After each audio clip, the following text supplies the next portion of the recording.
saw in installation in the Jatra. I don't think Rushing is which is okay. There is also a small Ugra Narasimha.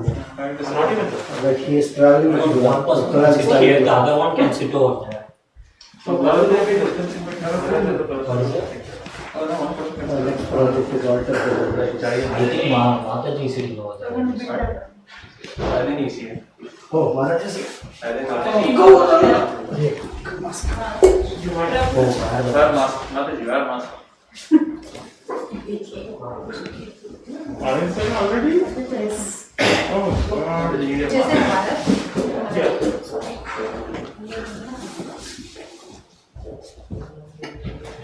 Bharat. Yeah.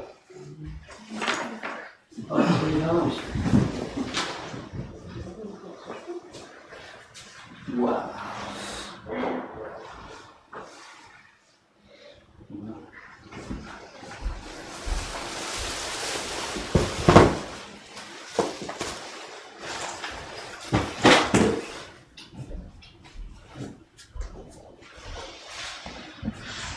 Hare Krishna.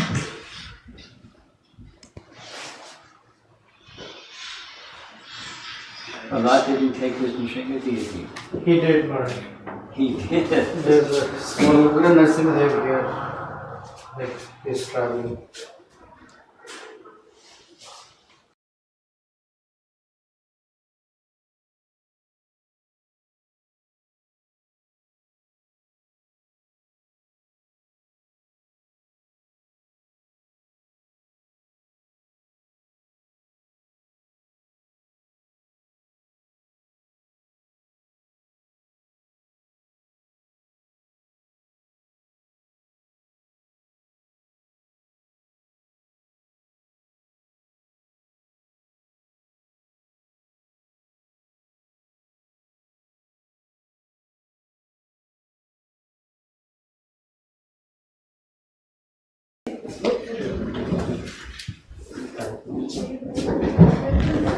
Hare Krishna.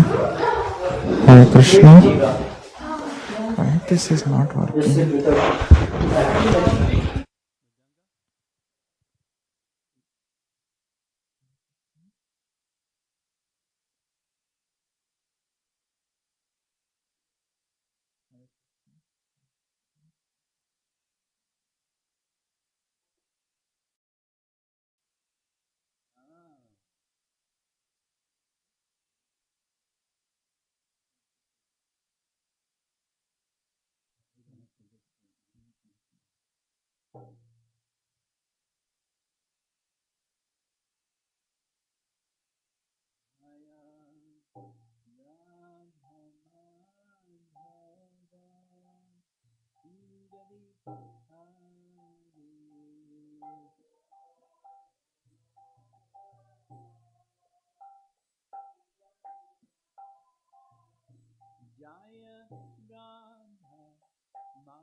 Madhava Bihari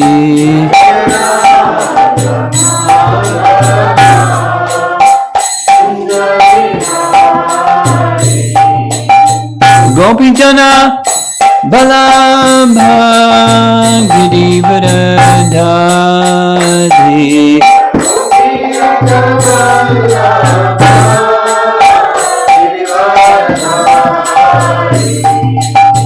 Gopijana Balabha Girivardhari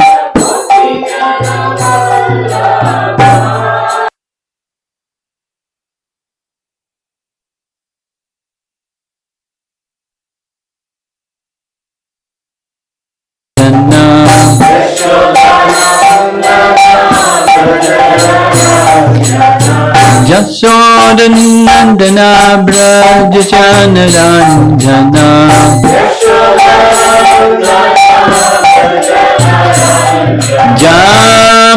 Jamanathira Vanasadi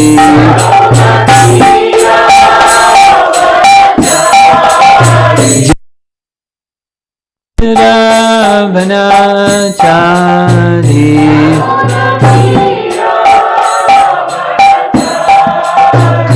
Jaya Radha Madhava Kunja Bihari Madhava Kunja Bihari Jaya Radha Madhava Kunja Bihari Madhava Kunja Bihari Gopi Jana Balabha Girivardhari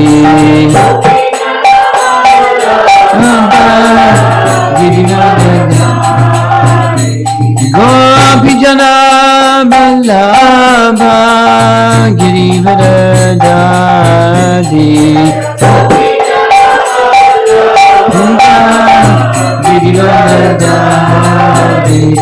Jasodanandana Brajajanarandana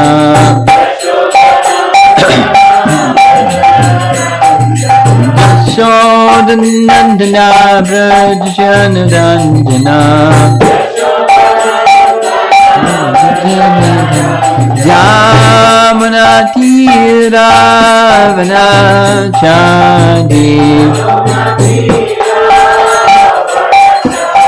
Jamana Tira Vanachadi Jaya Radha Madhava Kunjabi Adi Madhava Kunjabi Jaya Radha Madhava Kunjabi Adi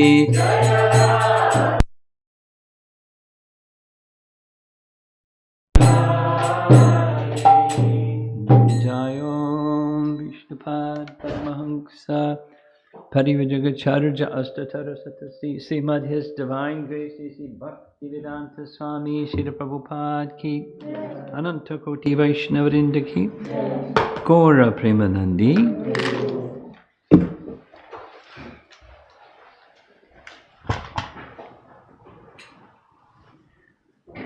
Om Namo Bhagavate Vasudevaya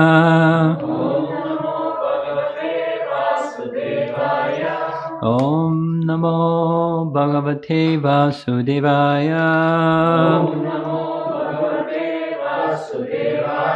Om Namo Bhagavate Vasudevaya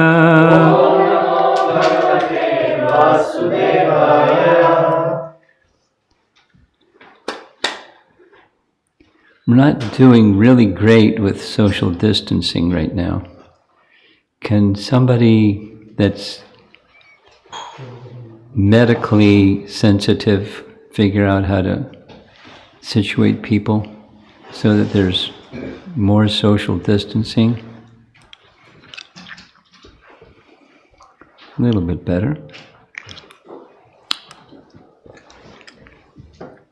Yeah, that's a great idea. Very good, very good, very good. Thank you.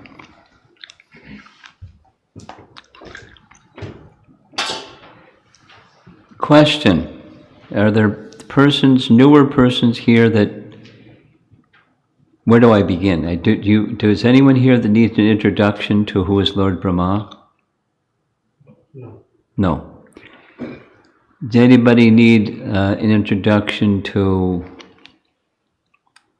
the pastime that Lord Brahma performed when he visited Krishna in Vrindavan, the stealing of the calves and cowherd boys? Anybody need an introduction to that pastime? Okay. Krishna appears in this created realm on the earth planet, or in the Boma Vrindavan, once every day of Brahma. And the day of Brahma is really long. It's 1,000 yuga cycles. And one yuga cycle is 4,320,000,000 years. That's one yuga cycle. And 1,000 of those is one day, and then this night is of equal duration. So it's not too often that Krishna comes. But when Krishna comes, Brahma pays him a visit to pay his respects. And when the particular occasion that Brahma visited Vrindavan to pay his respects to Krishna, he witnessed one of Krishna's pastimes, conveniently orchestrated for Brahma to see. There was a demon named Agha. In Sanskrit, Agha means sin. He was a bad guy, Aghasura. And he had mystic powers, and so with his mystic power he assumed the form of a giant python, a really big one, 12 miles long. And his intention was to kill Krishna. It's actually said in that chapter, I'm summarizing for you chapter 12, or half of chapter 12. Krishna summoned him with his Yogamaya potency, so he was there.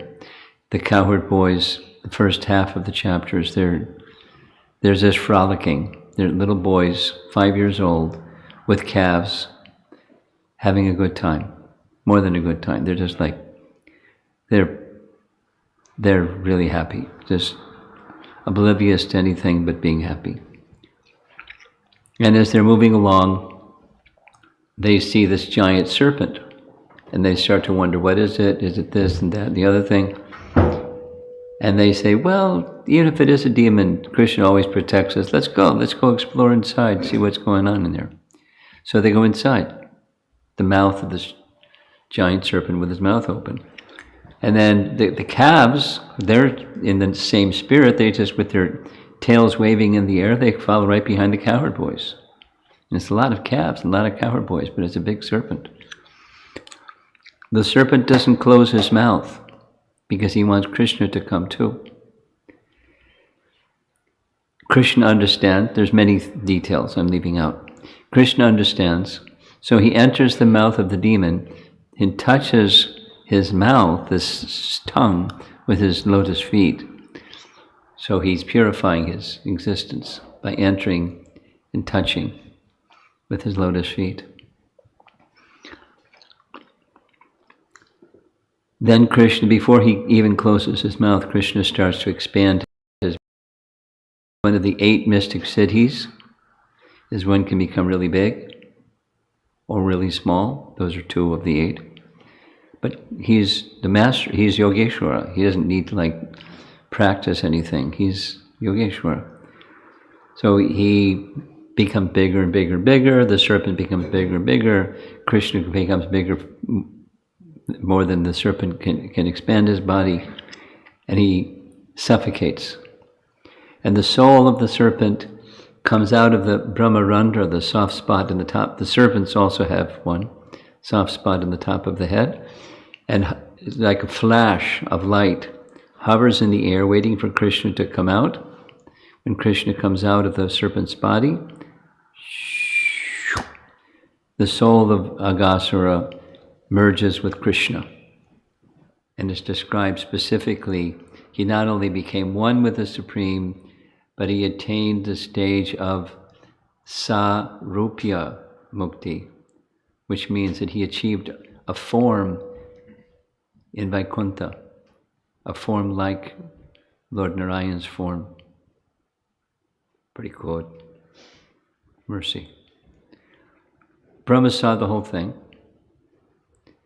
And right after Krishna killed the serpent, the boys were ready for lunch. Time for lunch.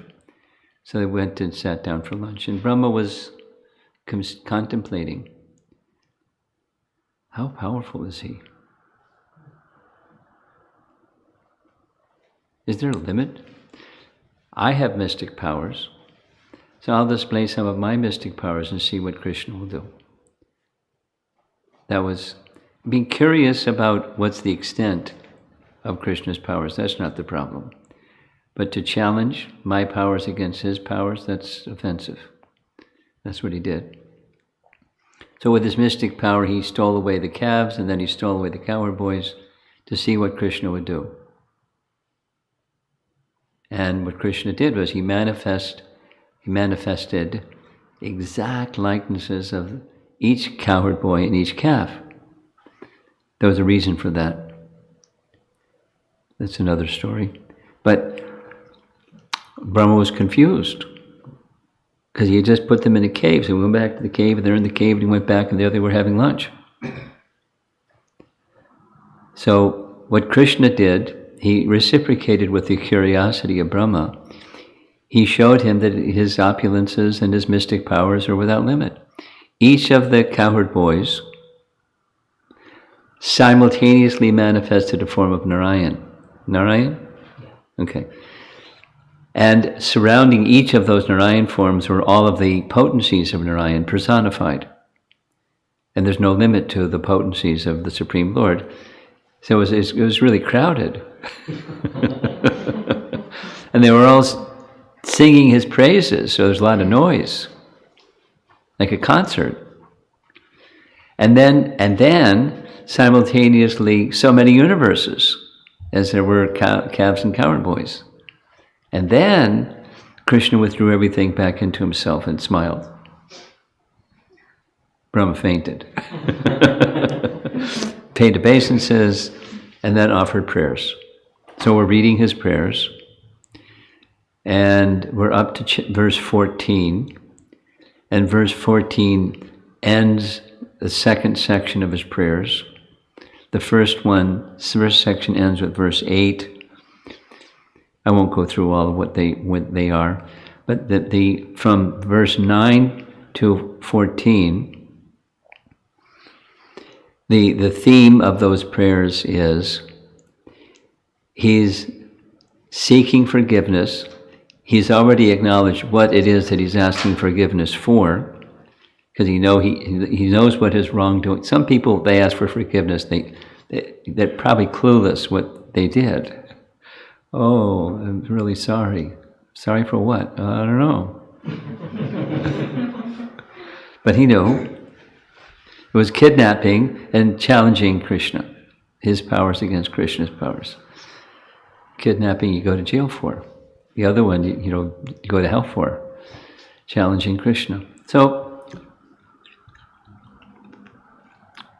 he's asking for forgiveness.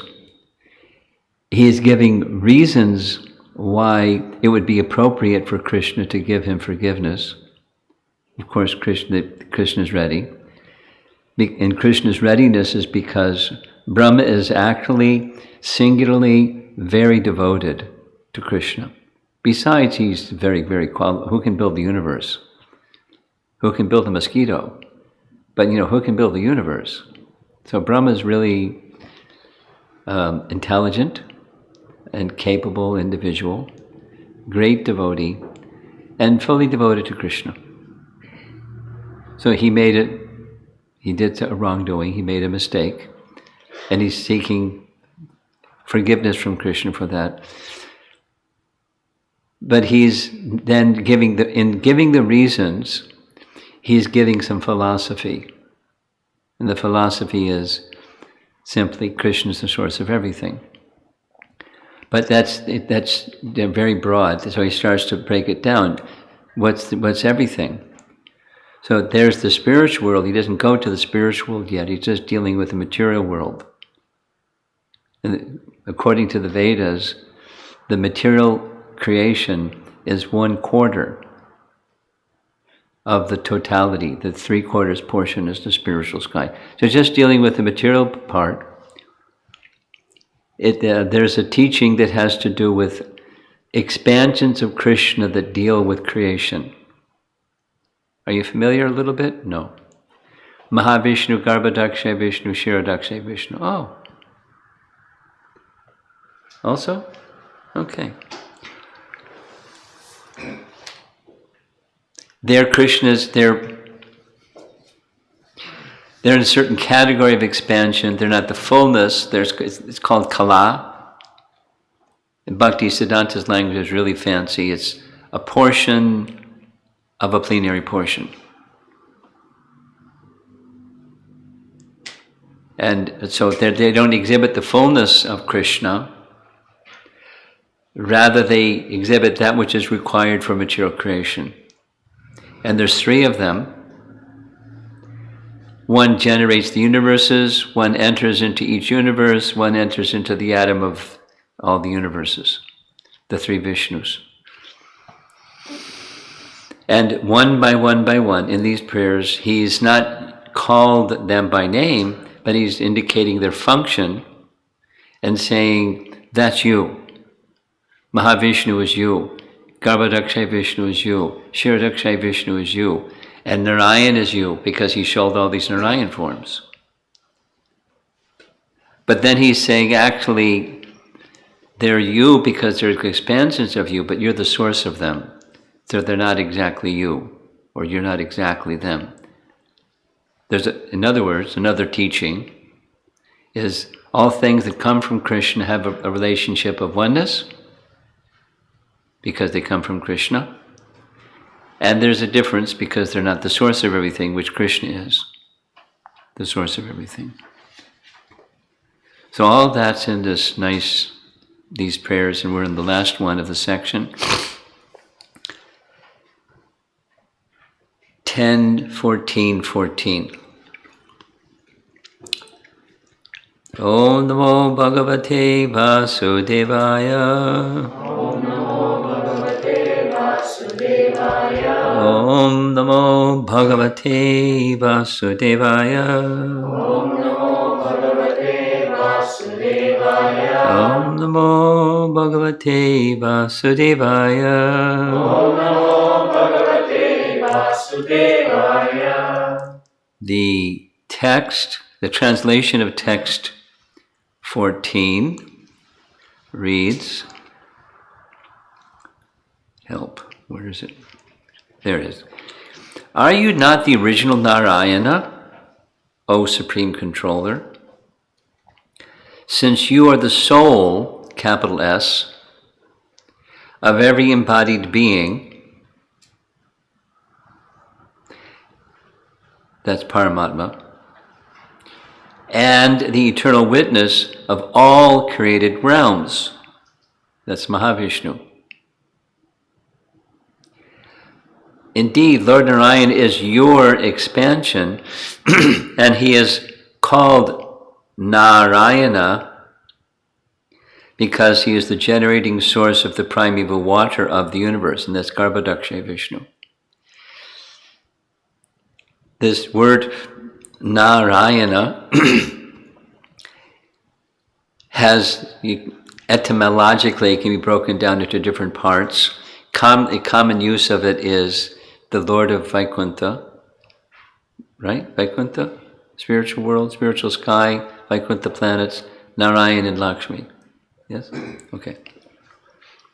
However, because from Narayan other expansions come, those expansions are sometimes also identified as Narayan. And particularly, in this section at least, Garbhodakshaya Vishnu is referred to as Narayan, and as Garbhodakshaya Vishnu, and Hiranyagarbha, and there's a number of terms. It's just a different function of the same entity. So Garbhodakshaya Vishnu enters into each universe, and from his body water comes, perspiration. Must be hot inside or something. And he perspires, and he fills up half the universe. It somehow doesn't go beyond the halfway mark. And he lies on that Garbhodak ocean. So that's what's being said. He is called Narayan because he is the generating source of the primeval water of the universe. And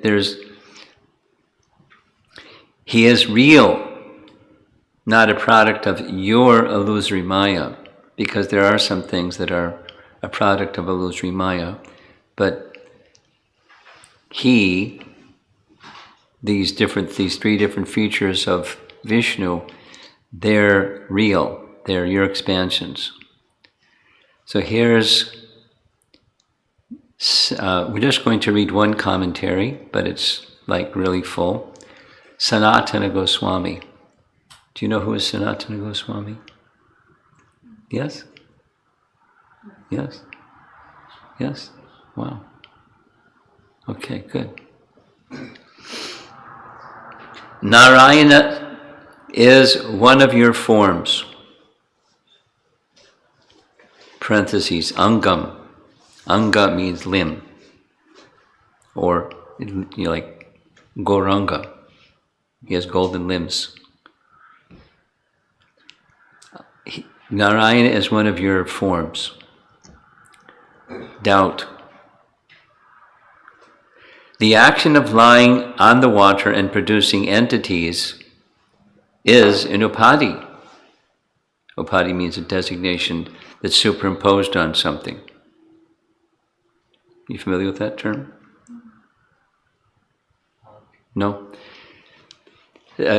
From the Sanskrit texts that describe what upadhi means is, supposing you see a pond or a puddle or something, and you say, oh, there's a pond or a puddle. But it's actually just some water covering some land. But you say it's a puddle or a pond. So that's an upadhi. Or that's the classic explanation. But so another is, I'm American. That's an upadhi. It's not who I am. Or I'm a male. Or I'm a sannyasi. Or I'm a something. That's just not really who I am. So to identify something that's not really what it is, just it's a covering, that's an upadhi. What upadhi means, a designation that's not really what the thing is. So this is an argument, a doubt. Hey, lying on water and producing entities, that's an upadhi. And if that's false, then is not Narayan also false? No. Answer. The water is true, not produced from your Maya. He's Narayana, he's lying on the Nara, this ocean, you'll hear as we go along. Thus, the form of Narayana is also true. Since your pastimes are real, the shelter of the pastimes, your body, which assists in the pastimes, must be real. Since the water arose from an avatar of Bhagavan, the water must be real. Since it is not illusory, it is a real object. Narayan must also be a real object. Now, Sanatana Goswami is going through this because some people say something else.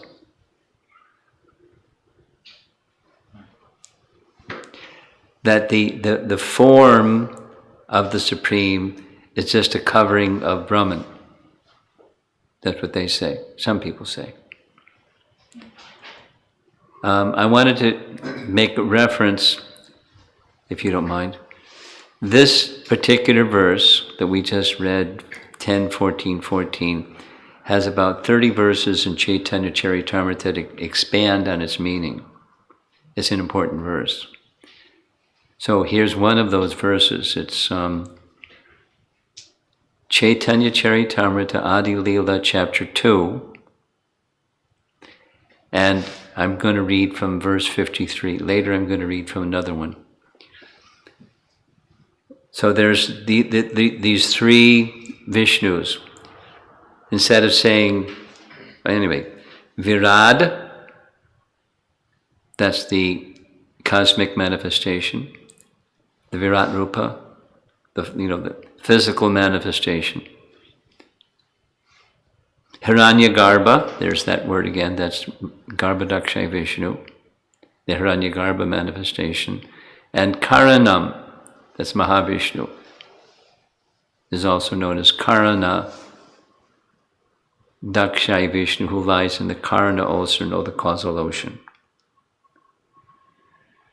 I did this like 3.5 months ago, and it just like skimmed really quick, and it was really smooth, and it was really yummy. Now I'm going into it more deeply. There's terminology, and maybe your head will spin, but it's part of the science of Krishna. Part of the science of Krishna. When you look at, next time when you see a nice painting, and you see Krishna's playing on a flute, and there's some gopis, and there's some peacocks, and there's the river Jamuna.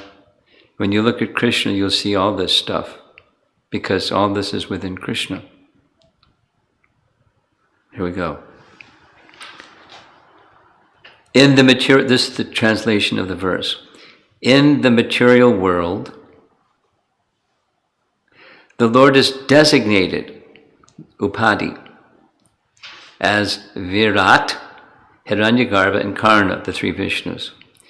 But beyond these three designations, the Lord is ultimately in the fourth dimension. It explains that in the purport, but just in one section, these three Vishnus again. The phenomenal manifestation of the supreme whole, capital S, capital W, Virat. So that's universal form.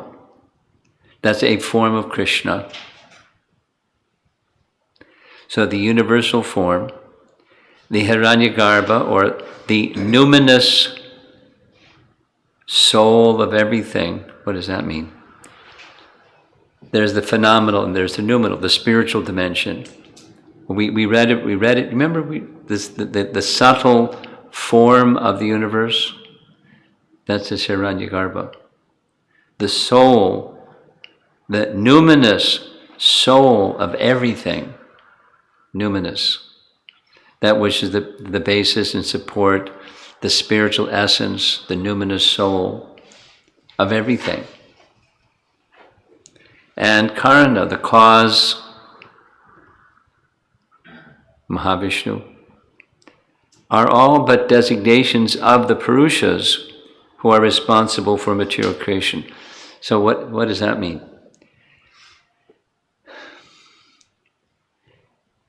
Keeping it really simple, there's one entity, Vishnu. And Vishnu manifests like this, and he manifests like that, and manifests like that. There are different functions, and according to the function, he manifests like this and that or the other. But he's just one entity, Vishnu. And to identify according to the function, that's not the essence. The essence is the essence, and the function is not the essence. So we have nomenclature describing the function. Fine. Beyond the material creation and those functions, and even the source of Vishnu is Krishna. That's what is being said here. And essentially that's what the text 14 that we just read says also. Are you not the original Narayan? Because from you come this one, that one, the other one, Vishnu forms. So those Vishnu forms, they do this and they do that and the other thing. But you're just here in Vrindavan enjoying lunch with your cowherd boyfriends. You're not building universes and expanding universes. And those functions are going on by your potency, and you're just enjoying over here in Vrindavan. I know. Are you not the original Narayan? And Krishna's smiling, holding some yogurt rice in his left hand. He wants to get back and finish lunch with the boys.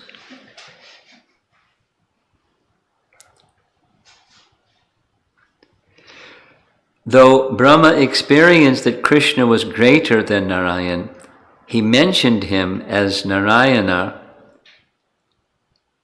out of fear. You know, the fear of what? Fear he's done wrong. And he's fearful that he's all powerful, almighty, and everything, the source of everything, and I've offended him. And I interrupted his pastimes and kidnapped his friends and the calves, who he loves very much. So that's where he's fearful. I'm going to get spanked. With respect, he says, you are not Narayan, meaning you're not the expansions, you're the source of the expansions. O Lord of the universe, you are not Narayan because from him comes the water that generates the living beings. He is only your angsa, or expansion, or part.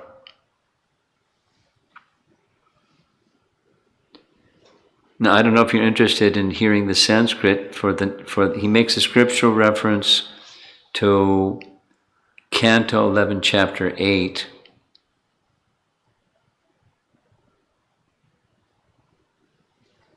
I'll just read the translation. Translation. When the primeval Narayana of Vaikuntha accepted the form of the Purusha, Vishnu, for creating the universe, he created the universe from the 5 elements produced from himself and then entered within the universe by his own portion. So it's Narayana expanded as Mahavishnu, who expanded universes and then entered within them by his own expansion.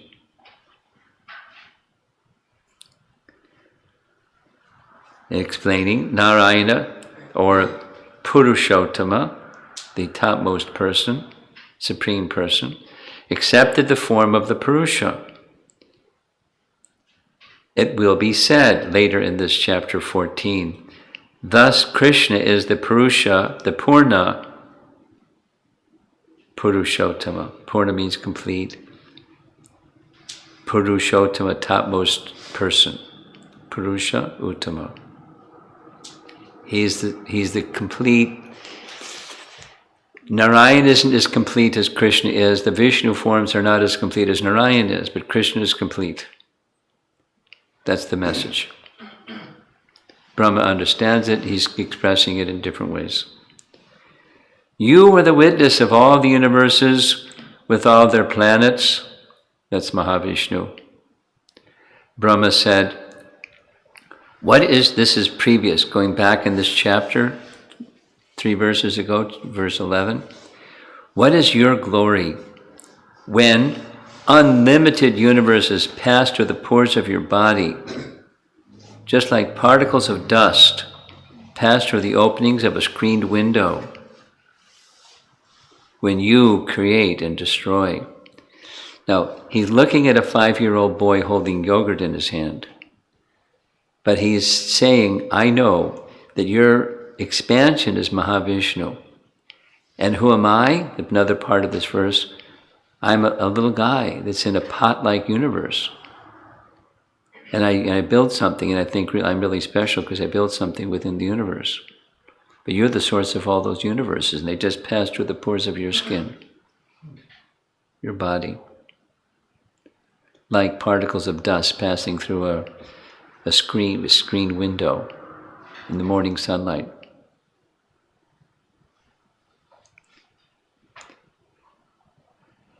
Brahma had, at this very time, witnessed personally millions of universes within Vrindavan. How do you do that? Right in front of him. Krishna's unlimited powers, he made it possible. And there was one Narayan for each universe.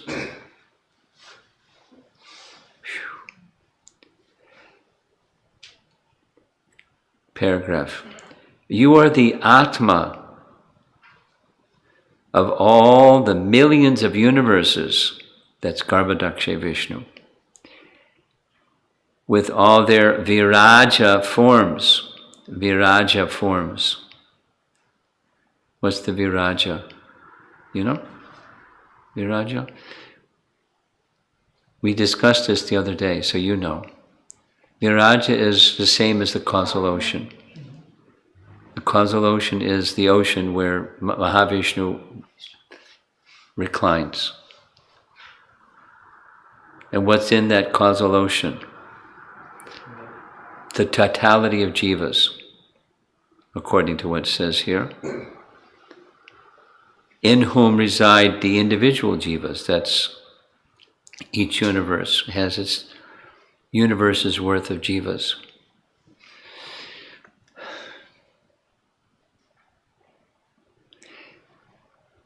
The process of creation is a little bit different than Big Bang cosmology. But as Mahavishnu expands universes,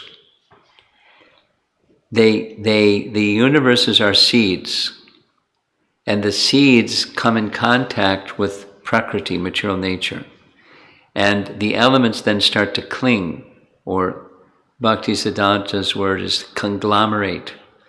They surround, they pack up around those seeds, and then the universes start to expand. It's like a living entity that within a mother's womb starts to grow and expand.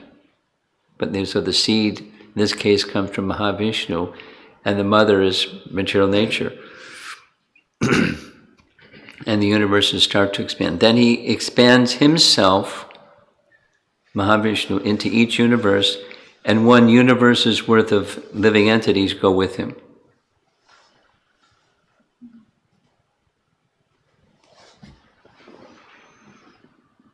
I mean, if you're going to build the universe, you've got to know how to do it, right? So that's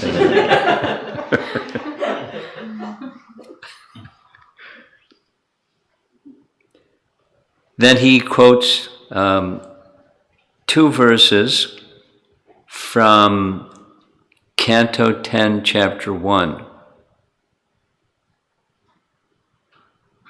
This is, the demigods are going to the shore of the Milk Ocean. The shore of the Milk Ocean is where Shiro Dakshayi Vishnu resides, or the form of Paramatma has his own planet. Vishnu has his own planet within this universe. It's a spiritual planet. They went there. They offered prayers.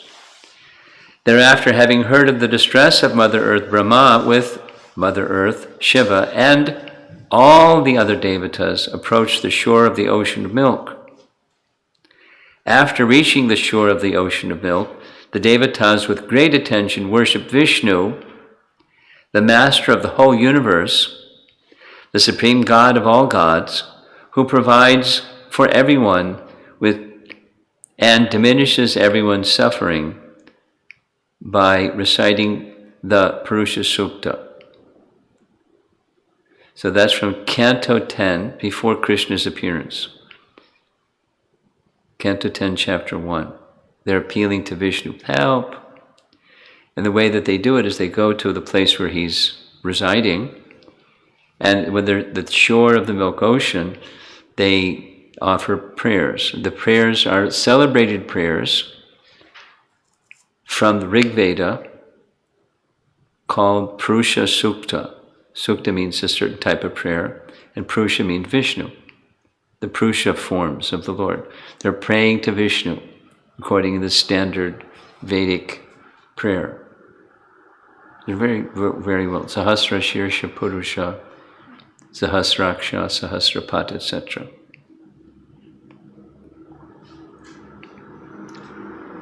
Sanatana Goswami continues, I have a doubt. Since the form of Krishna appeared from worship of the Purusha, the demigods offered their prayers. Krishna then appeared, and they were offering prayers to the Purusha form called Narayana, Shiradakshay Vishnu, the Antaryami or super soul of the Virad form. Krishna is called Narayan or the Purusha. So why do you say he is not Narayan?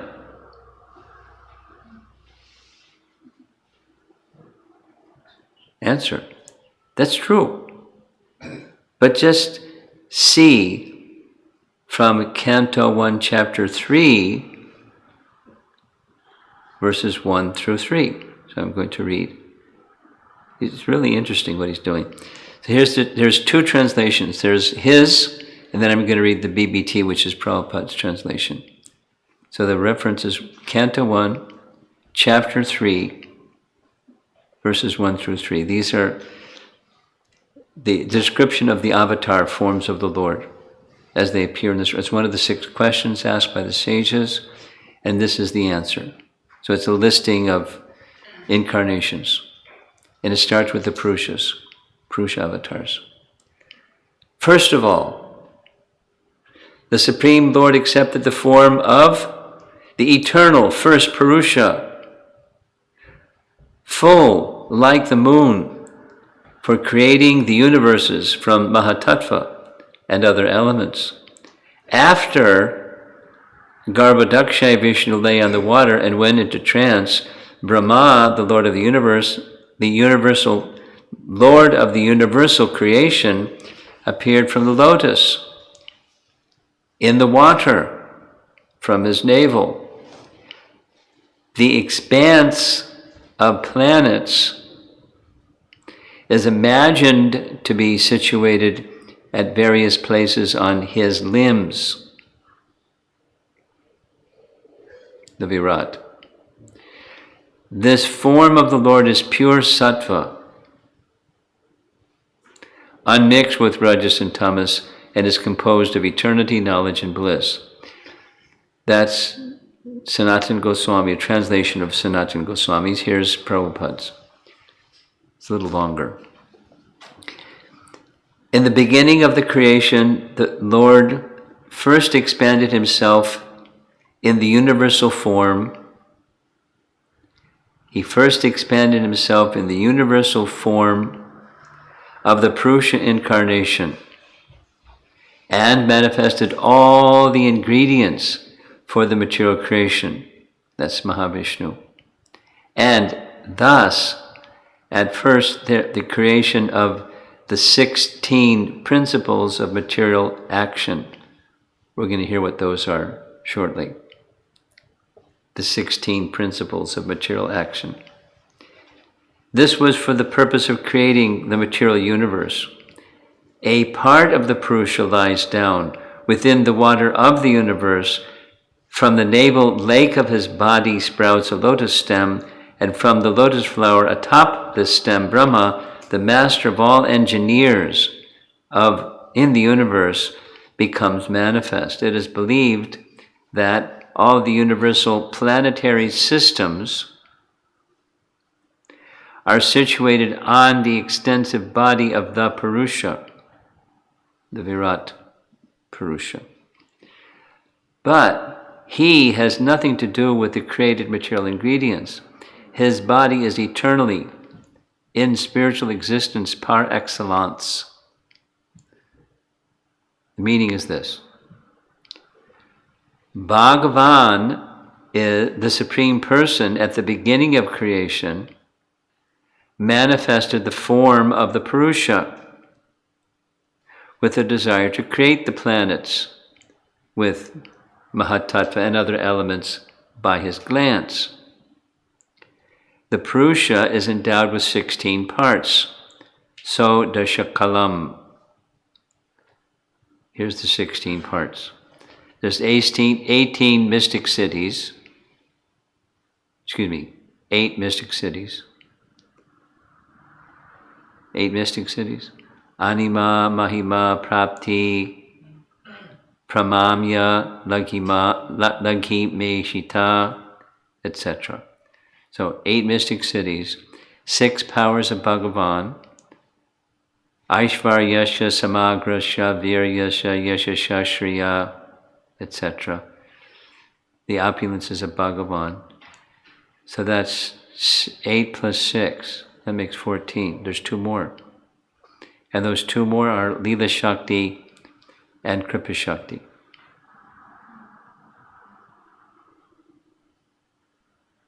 And they're really active. The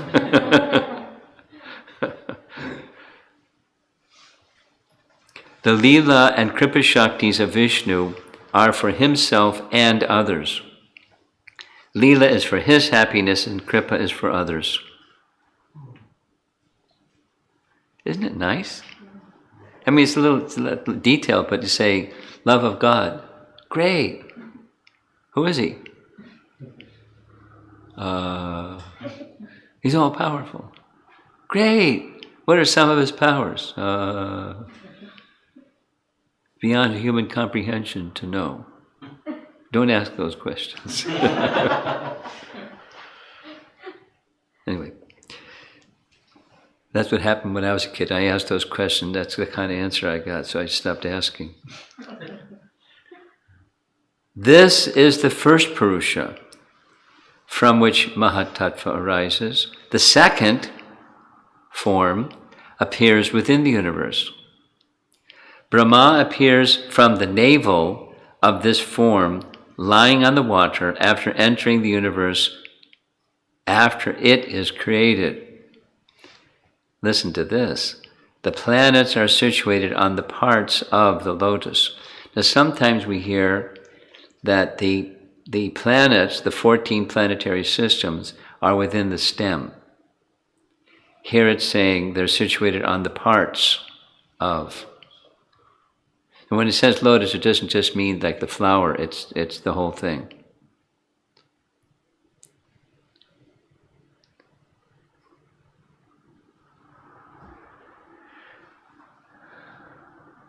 Are you exhausted yet?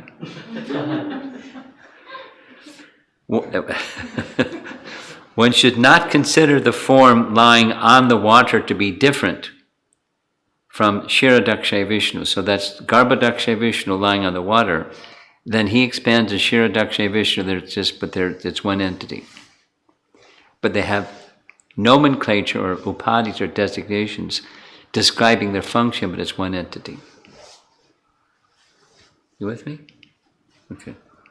Vishnu is Vishnu is Vishnu. This Vishnu, that Vishnu, the other Vishnu, one entity. With designations according to function.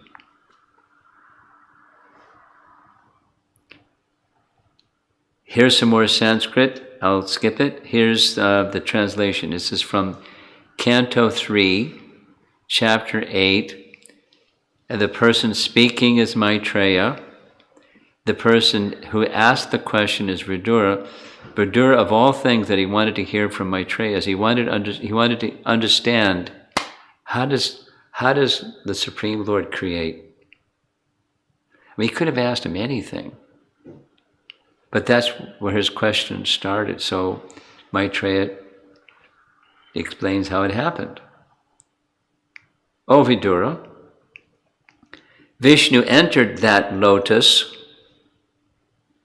of all the planets, which reveals all the enjoyable objects for the jivas, the living entities. Brahma, known as the self-born composer of the Vedas, appeared within that lotus. So there's the objects, that things that people want to be the enjoyers of. That's not manifest in detail there. It's available in subtle form, kind of like a blueprint plan. Then Brahma builds it. So now he goes back, Sanatana Goswami is going back to Canto 1, Chapter 3.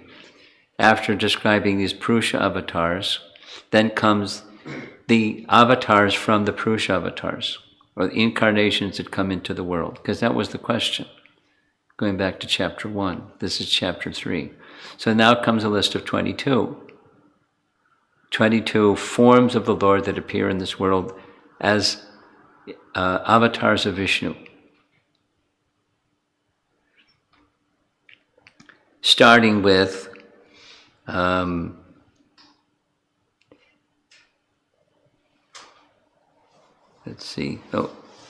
4 Kumaras.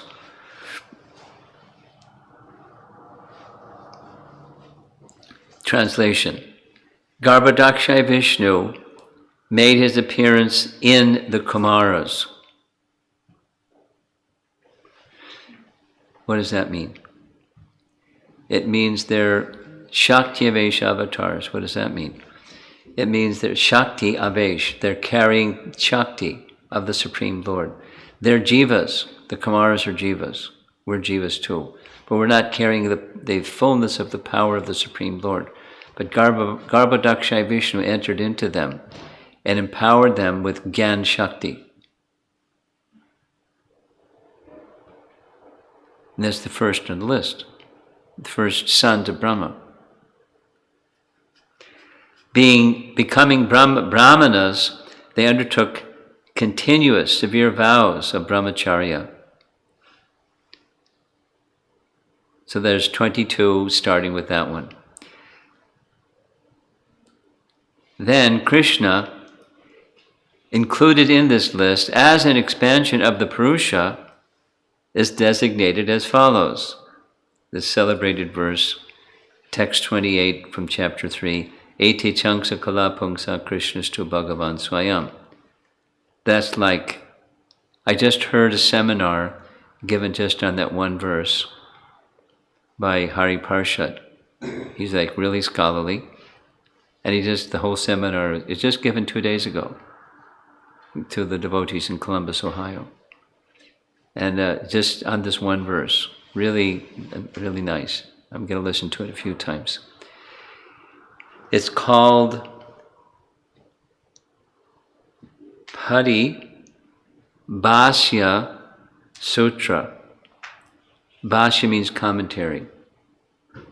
And sutra, it's like very terse.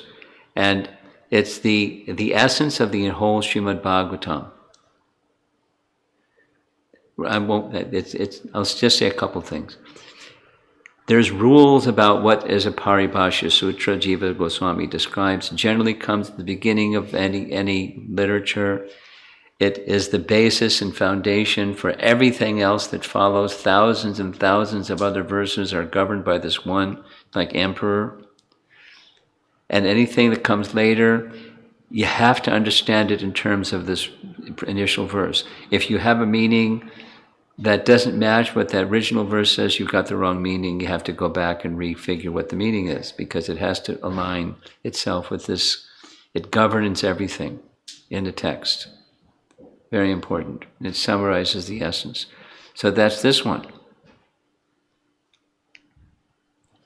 What does this one say? The other forms are either angsas or kalas.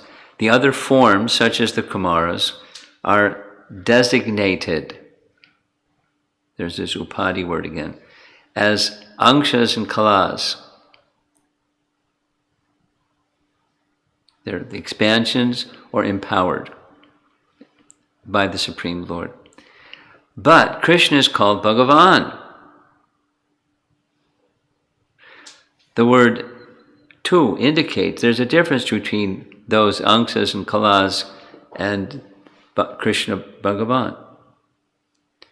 He who is Bhagavan, Krishna, accepted the form of the Purusha. Krishna is independent, Swayam. He did not appear from another form, like a lamp lit from another lamp. He is the original lamp. And the Brahma Samhita explains this. You want to hear a Brahma Samhita verse? Yasyaika dishvasita kalavatavalamya jivanti loma vidaja jagadandanataha Vishnur mahansiha yasya kalavishesho Govindamadi purusham tamaham bhajami. Mahavishnu's name is right in the verse. I worship the Supreme Lord Govinda, whose first expansion is Mahavishnu, who determines the appearance and disappearance of the rulers within the universe, even Kshiradakshaya Vishnu, by his exhalation and inhalation of breath. Though Krishna is Avatari, the source of all avatars, he is counted among the avatars because he also has the special sweetness of the various Leela avatars. So when he comes, he performs functions or activities with his Leela Shakti. But Vishnu has Leela Shakti, and Vishnu, like Lord Nrsingadev or Lord Ramachandra, they have Leelas. And it's performed by Leela Shakti that Vishnu has. He has Kripa Shakti. They will have Kripa Shakti also, as Vishnu has. So Krishna is listed along with the avatars, although he's avatari because he's exhibiting pastimes. I have a doubt. What's that?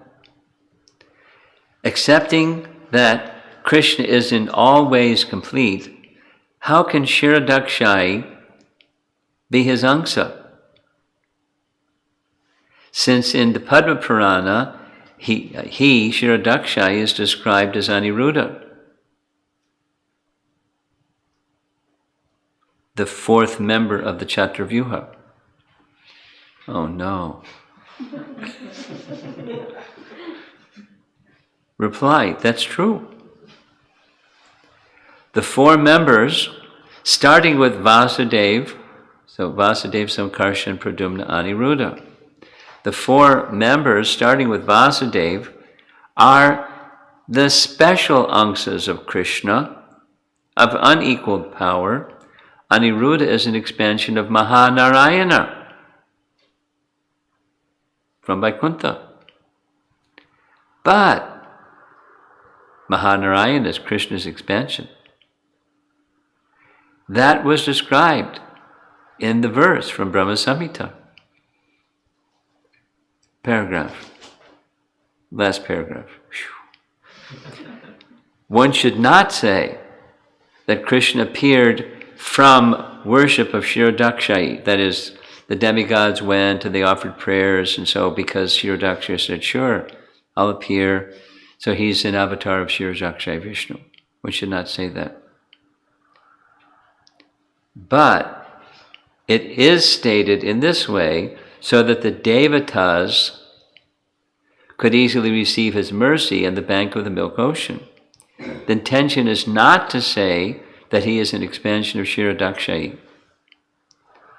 from Padma Purana. Anugrayaya devanam tatra sannihito harihi.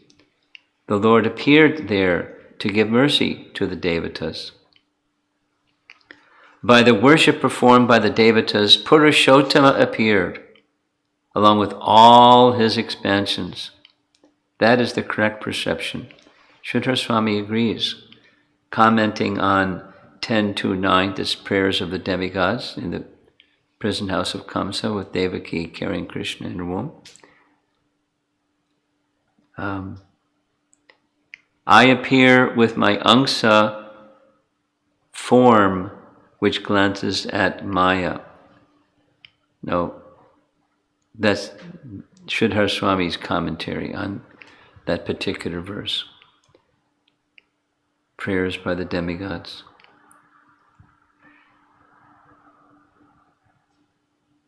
So,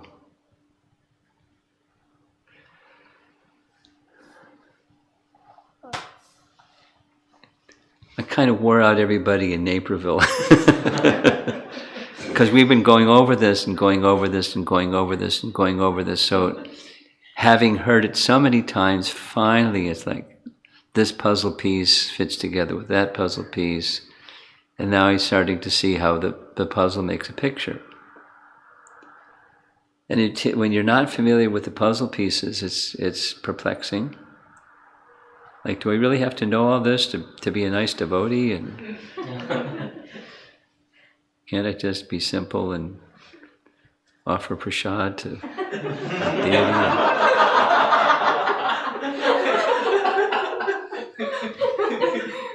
Have kirtan and all those nice things. According to what Bhaktisiddhanta Saraswati Thakur writes, the chanting of the holy name is not complete without Harikatha, as much as we don't worship Krishna alone without Radha. So we have kirtan and we have Harikatha. Like whose name are we chanting? Why are we chanting his name anyway?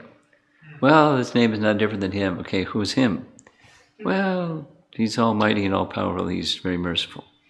Let's chant his name. And that's fine. If you know that simple approach, the essence is to become dedicated to or surrendered to or involved in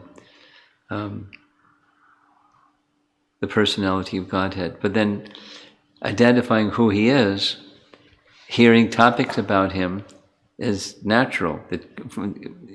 Going back, this is verse 14, going back to verse 3 of his prayers, Brahma says,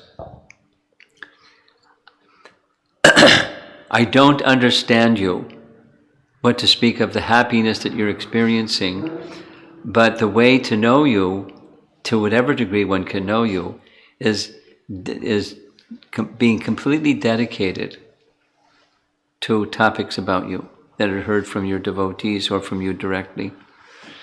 Your body, words, and mind absorbed in dedication. So even if you don't understand, that's okay. The message is sanctifying and purifying.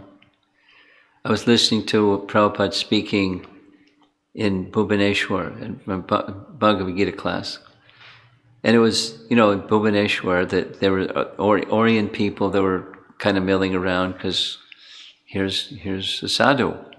And they want to go see the sadhu. And there, it was the chatter and the ladies talking and the kids jabbering. And, it was like really distracting just to listen. And then Prabhupada stopped speaking. He said, no, it's okay.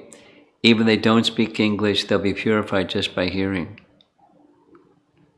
That's the kind of faith that Prabhupada had, and tolerance, because it was really jibber-jabber. Sometimes he would stop people from that making those kinds of noises. But in this particular case, he just had faith in the sound vibration. And it wasn't giving this kind of discussion, but people didn't even speak that language. Village people in Bhubaneswar. Wasn't downtown Bhubaneswar. The Bhubaneswar temple was off in some agricultural land. Now it's built up a bit, but that time it was just village people. But they would benefit from hearing. So that's the faith that Brahma had, dedication to the topics, and here's some of the topics. It's repeated multiple times in the Bhagavatam, so it must be important. And it's, I've studied it many times, and I admit it's not easy to understand. The picture is involved. The nomenclature is very different. The puzzle pieces it's not explained in this, like you get in a science class.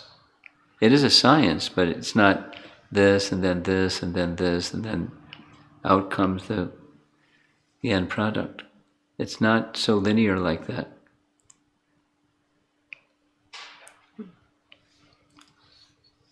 But it's one of Krishna, the pastime, the activity of creation is described multiple times as a pastime.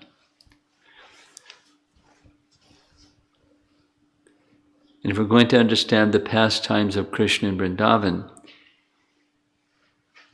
how can we understand the pastimes of Krishna in Vrindavan if we can't understand that which is right in front of our nose? Or that which we're immersed in, the sea of the material energy? And how is that connected?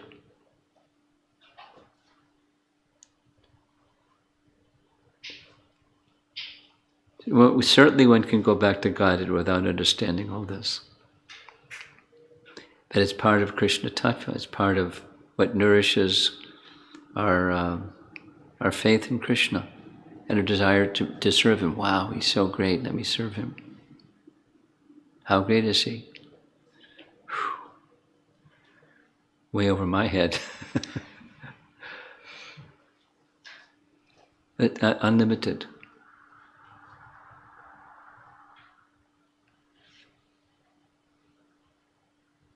Just looking at this altar, my goodness, there's Ramchandra, and there's Lord Nrsimhadev, and there's Gauratai. And how different are their pastimes?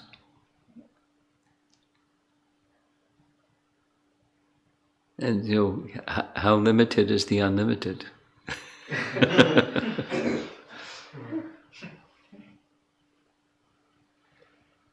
Okay, let's see if there's some discussion.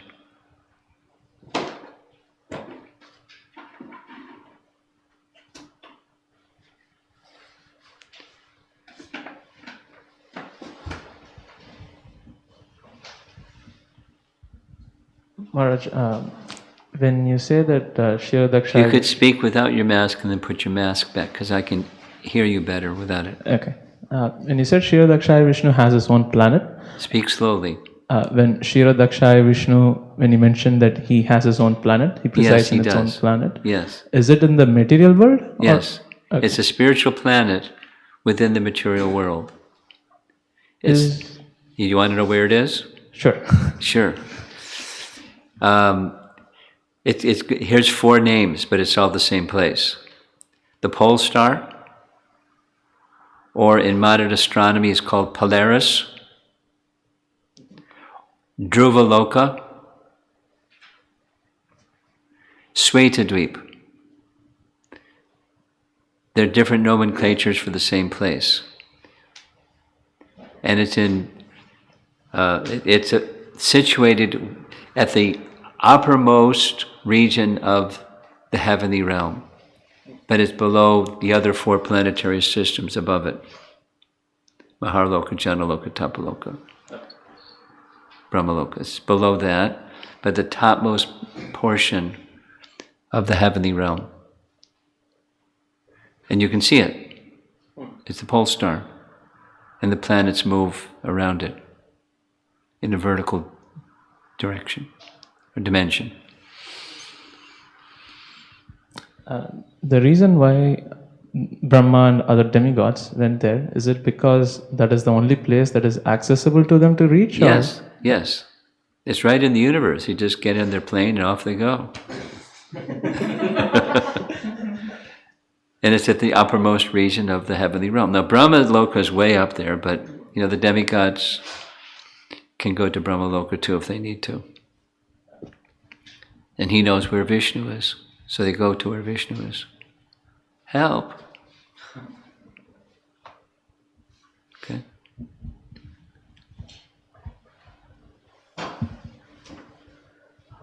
Maharaj, The top 2, the speaking part. Where you speak into. We like that sound. And it smells like alcohol too. Rubbing alcohol, not the other kind.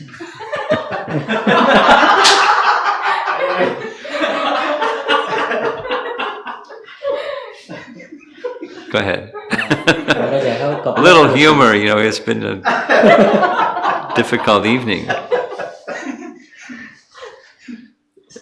couple of questions, Maharaj. Yeah.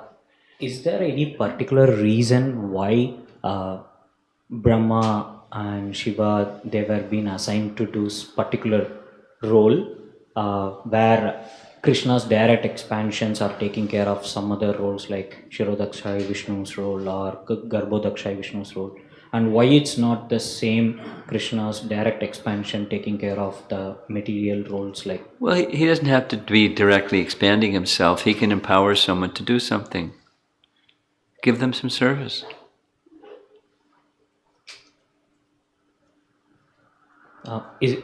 Does that mean If that there isn't a qualified jiva to take the post of Brahma, Krishna does it himself.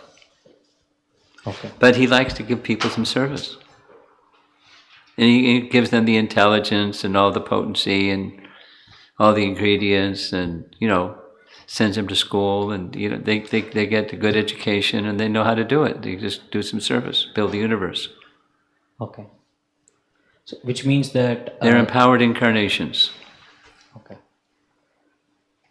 So, the role that is being performed by Garbhodakshai Vishnu is not being qualified by any other jivas. Correct. Okay. That's correct. The other way around. Okay. They qualify others, like we just heard. Got it, Maharaj. And my second question is that it's not possible to understand the unlimited, correct? We can understand a little bit. We're limited. As much as the unlimited discloses to the limited, we can understand.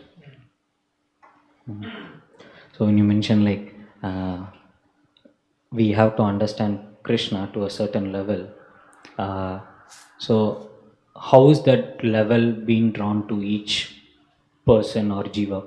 How is that doing what? How is that level decided for each jivas? It depends on your eagerness to be in service, not just to know, but to be in service. Because when one is enthusiastic to serve, knowledge is revealed. Because you'll use it wisely. If you just want knowledge, you could use it unwisely. Knowledge in the hand of a fool is very dangerous. But to understand the absolute truth, to the degree one is in the mood of service, knowledge is revealed. It's right in the Bhagavatam. And it makes sense. Thank you, Maharaj. Here's the verse. It's a nice sounding verse. Vasudeve Bhagavati Bhakti Yoga Prayojataha Janiyati Ashu Vairagyam Jnanam Cha Yad Ahaitukam. Causelessly, knowledge awakens and detachment awakens in the heart of one who engages in bhakti yoga. It's a byproduct. It comes of its own accord. So your question was, to what extent? And the answer is to the extent that bhakti is matured. Then automatically. So part of the bhakti process is hearing. But the bhakti process of hearing is not just, it's not speculative knowledge. It's purification of the heart, inspiring us to be in service to Krishna, and the knowledge becomes revealed. And it's not just information kind of knowledge, it's the knowledge that inspires one to serve Krishna more. How wonderful is our Krishna. Like that. Okay? Thank you, Maharaj.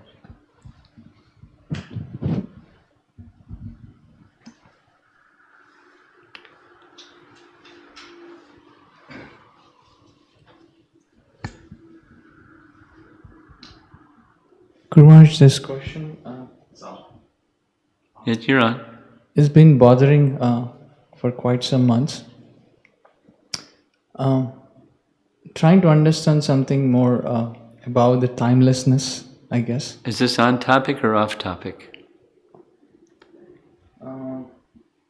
Somewhat related. Oh, he's clever. How about because tomorrow morning, bring it up tomorrow morning.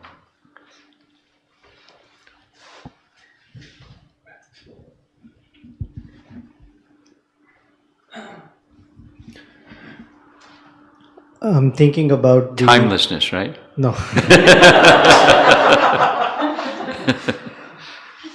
I'm thinking about the 16 characteristics that Sanatana Goswami was listing out. Yeah.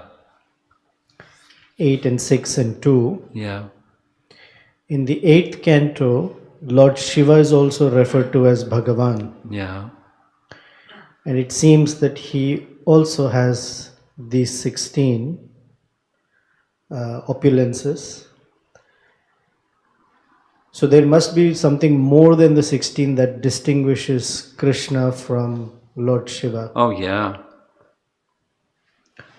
And so these 16 are meant as an appreciation of Krishna's manifesting his opulences in this realm. Yes. Now, Shiva has, but to a lesser degree, the same 16. And Krishna has additional qualities that Lord Shiva does not have. In fact, Vishnu has qualities that Lord Shiva does not have. They're listed in Nectar Devotion. Okay? Yes, thank you.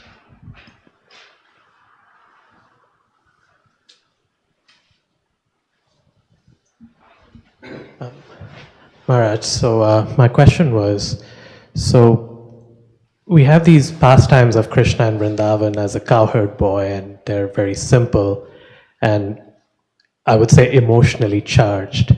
And then on the other hand, we are talking about material creation, and it is so intricate, very complicated. And then you were saying, how do we expect to understand these other pastimes if we don't understand what's right in front of our eyes? But then it seems like this is super intellectual, super complicated. Well, that is very, very emotional. So I'm trying to understand what's the link. So how does understanding this better help me understand that better? Nice question. What you just said is stated by our acharyas. Just the language is different, so because I'm accustomed to hearing from them. There's the opulence aspect and there's the sweetness aspect. And we're practicing sadhana bhakti, and to enter into the sweetness aspect, we require understanding the greatness aspect or the opulence aspect as sadhakas. Because we could just be attracted to the sweetness aspect and take it cheaply, and then imitate and think he's ordinary because because we don't understand his greatness. But if we understand his greatness, it may have a tendency to diminishing an appreciation of the sweetness. You follow? Like, an example that Prabhupada gives is a high court judge. And then what it's like when he's with his kids at home, and grandchildren, and, his wife, and honey, and, all that kind of stuff. So, there's a sweetness of intimacy, and there's the majesty aspect. So the majesty seems to diminish the sweetness aspect, and the sweetness aspect just overlooks the majesty aspect. But as sadhakas, we're encouraged to understand. The first verse of the four essential verses of Bhagavad-Gita is this one: Aham sarvasya prabhavo matak sarvam pravartate, which says, Krishna is saying to Arjuna, it's the first one, I'm the source of everything, everything comes from me. Forwards and backwards. Thus knowing, one engages in my devotional service and experiences ecstasy. Buddha bhava samanvita. So it's cultivation of that fact that Krishna is the source of everything. Now, it's not essential. You said it twice. This is the third time. It's not essential to you got it. You can get an A in your Bhakti Shastri exam or the Bhakti Vaibhav exam. You can say it because it's there multiple times, and I can say it back. So now I get a good grade in my exam. Now you can go back to Godhead. It's okay. You got a good grade in your exam. That's not required. That's not the purpose of this information gathering. Like the modern education is like that. This isn't the purpose. It is important to know, but it's more important than knowing is the sense of the purification that comes from hearing all of these powers and potencies and glories and mightiness of Krishna. Then our desire to be in service to him. He is great, and I am very tiny. Which is exactly what Brahma says. I'm thinking I'm great. I build the universe. Yay! But the ability to build the universe came from you. And the one universe that I'm in is a little pot-like thing. It's destroyed after some time. And from you, you exhale, and millions of universes are coming out of your body. And all the living entities with it. How tiny am I? And of all that mightiness of you, mercy is one of your mightinesses, so please be merciful to me. It's all in one little verse. So understanding the majesty helps one feel humble before the Supreme Lord, because there's a tendency to not be so humble. When you can be materially humble but not necessarily spiritually humble. But spiritually humble is understanding how great is Krishna and how tiny I am. Therefore I should serve him. So the goal really is to develop love from a place of respect and to be able to cultivate that. Respect, yes, or knowing the person.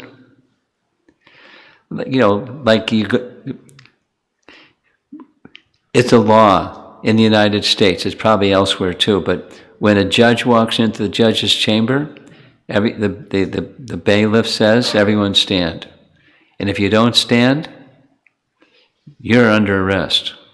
It's the law. In comes the judge. You stand. All rise. So you can have respect without really an understanding. And maybe some of the persons that are judges aren't so respectable.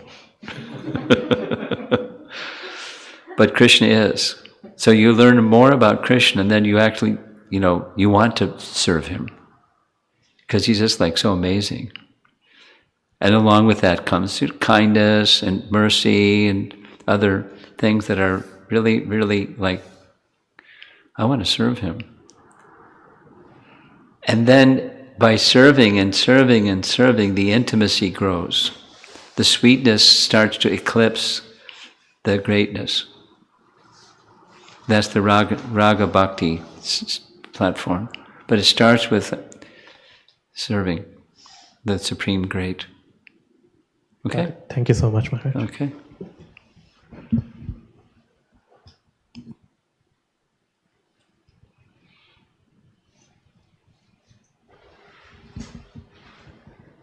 Guru Maharaj, my question. He's really trained up keeping the microphone clean. He's been doing this for a month now. Guru Maharaj, my question is on the topic of upadhis. Upadhis. So we hear that in bhakti, the means and the end are the same. And also in this verse, Sarvapadhi Vinirmuktam, we hear that if we serve with our senses, the master of the senses, then eventually we will be freed from upadhis. Yes. Now, our upadhis very significantly determine the trajectory of our service in this life. Yes, the psychophysical nature. We had a really lively discussion 3 times on psychophysical nature out there in Naperville. You heard probably. Yeah. The same topic? No. So, the fact that by serving within and according to our upadhis, eventually we will be freed from them seems contradictory to the fact that, in bhakti, the means and the end are the same. Well, I think I have to edit what you just said.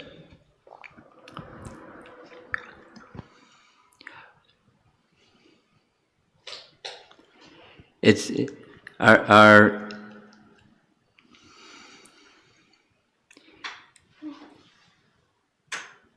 as one becomes elevated in Krishna consciousness, they're not dictated by the sense of those upadhis, yet at the same time they may have a certain nature.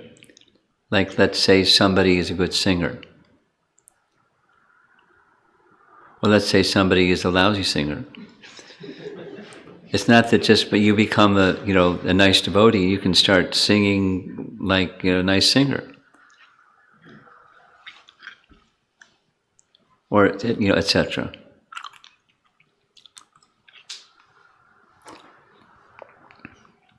You just don't identify with the coverings. Arjuna is a Kshatriya. Now, he's an eternal servant of Krishna, but that's a service. That's, he's not a conditioned soul. And he has a certain nature, but he's a pure devotee.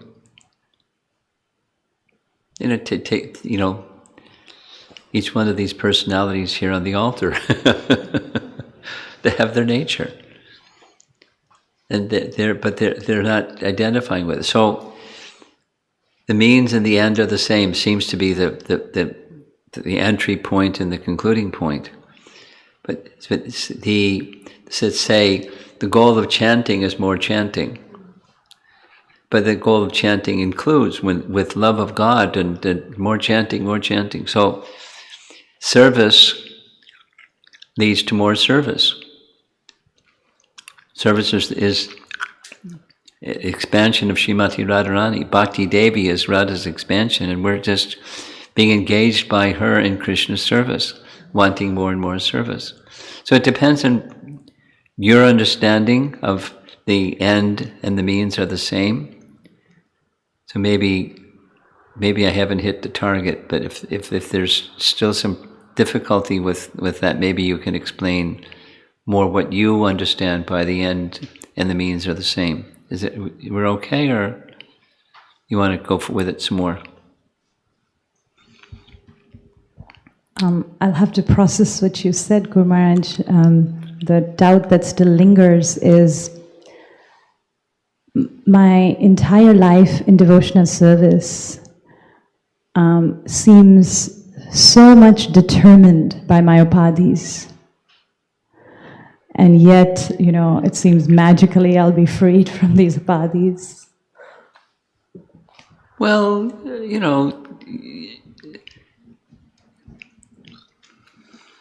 you're a mother, that's an upadhi. It's not like when your kids grow up, you're going to stop being a mother. You're a mother, but what it's going to be, the motherhood is going to be different when they grow up and when you get older and do different things besides what you're doing 24/7 now.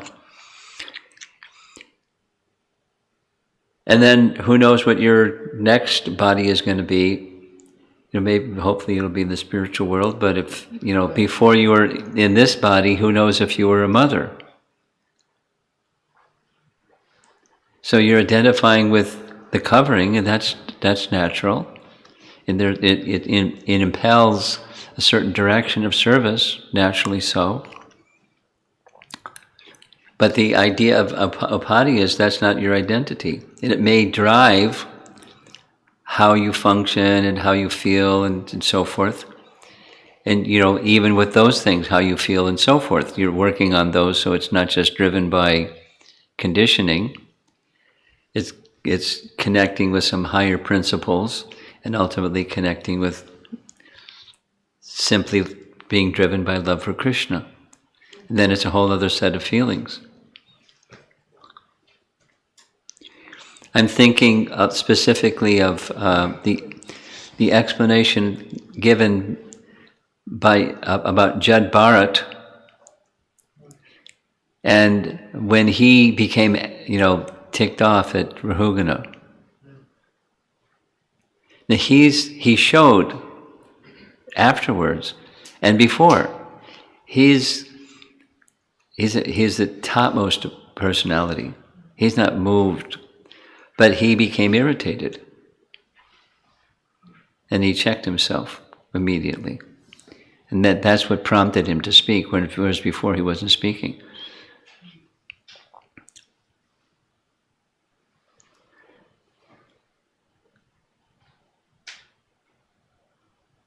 So may that day become ours when we're, not prompted by some irritation, and then we do things because of that. But it's just only one thing. It's just the service of Krishna, and the service of Krishna, the service of Krishna. Just today during lunch, I was hearing Prabhupada speak about the Paris farm. It was really nice. Manmana Bhava Mad Bhakto verse.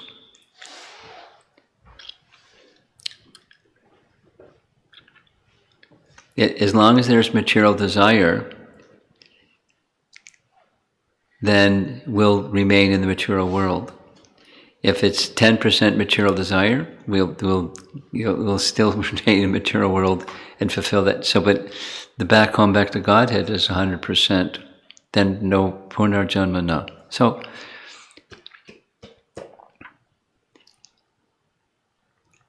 the stage of no longer being driven by the covering that we're within,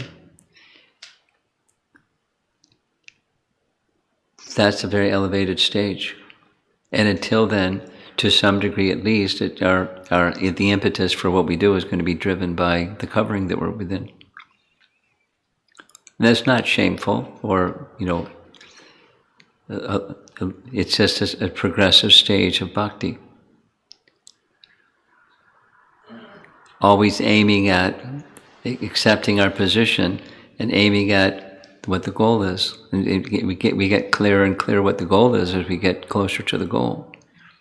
And kind of redefine and recalibrate and reorient and realign and what the goal really is.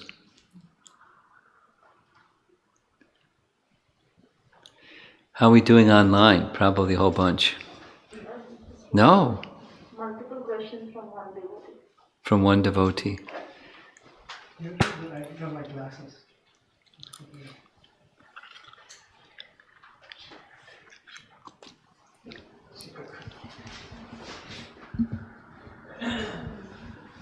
How many from one devotee? 4 questions. 4. Everything related to the lotus stem. Okay. These questions are from Paramakaruna Prabhu. Oh boy.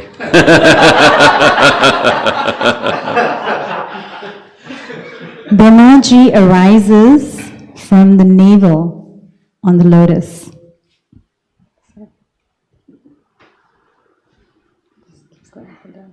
This is our book distribution, Paramakaruna? Yes. Okay, because there's more than one Paramakaruna. Does the lotus stem become universal form that contains the 14 planetary systems?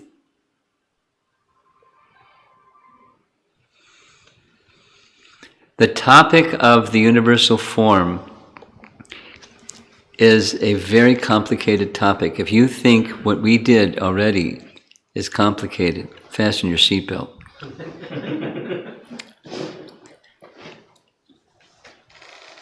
So I'll give a general directional yes. Next. Brahmaji on the lotus contains the totality of the jivas? No. The lotus, within the body of Garbhodakshai Vishnu, one universe's worth of jivas are within him. One of those jivas is Brahma, and there's a whole bunch more. But there's so many other universes. The totality of jivas are within the body of Mahavishnu.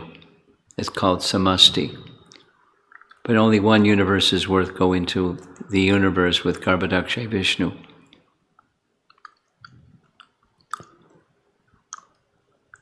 Keep going. And this is really interesting to our newer people, I'm sure. The stem that contains the 14 planetary systems, also called Samasti, or also called universal form, contains the totality of the jivas? That's not my understanding, but I'm not going to argue with you. Brahmaji containing totality of jivas, also called subtle Hiranyagarbha. Yes. Subtle Hiranyagarbha is on lotus or on stem. I don't know if it's on anything, because subtle means subtle. You're giving me 2 options and I'm taking a third. Vishwanath Chakravarti Thakur 2.10.13 says, Brahmaji has 3 forms, universal form, Hiranyagarbha, 4-headed Brahma. Where is the position of 4-headed Brahma? Why don't you do this, Paramakaruna, send me your reference and we'll have some, either phone call or some kind of an exchange where you can discuss it, because I don't think you're going to be satisfied, and I don't think the people in the room here are going to be able to follow our discussion. So send it to me, and then tomorrow we can schedule some time to discuss. How's that? Atulya Mataji is asking, is the degree of our material desire or attachment measurable? measurable? Is it measurable? Well, it's perceivable, but how do you measure it? Measurable. There are probably some things that are measurable, like how many ounces you eat or something like that.